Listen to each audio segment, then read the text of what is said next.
पता ही नहीं है। अनेक प्रकार के कर्मों का अनुष्ठान करता है।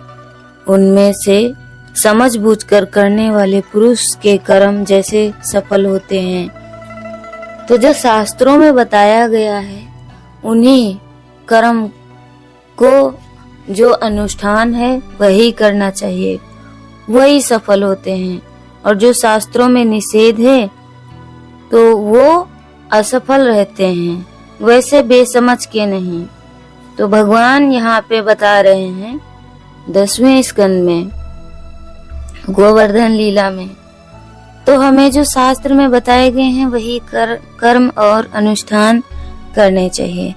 जैसे कि भगवान यहाँ पे बता रहे हैं, अतः इस समय आप लोग जो क्रिया योग करने जा रहे हैं वह सुहृदों के साथ विचारित शास्त्र सम्मत है अथवा लौकिक ही है।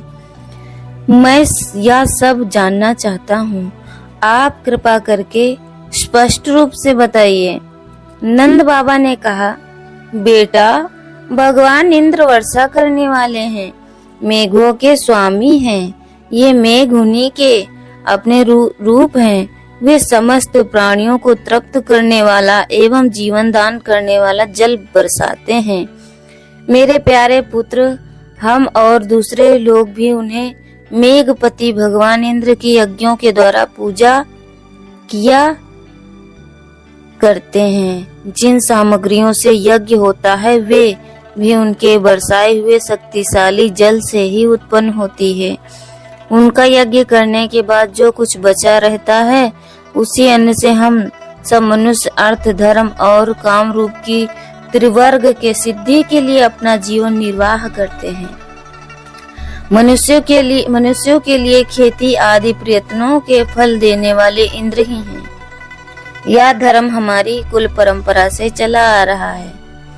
जो मनुष्य काम, लोभ, भय अथवा द्वेष से परंपरागत धर्म को छोड़ देता है उसका कभी मंगल नहीं होता।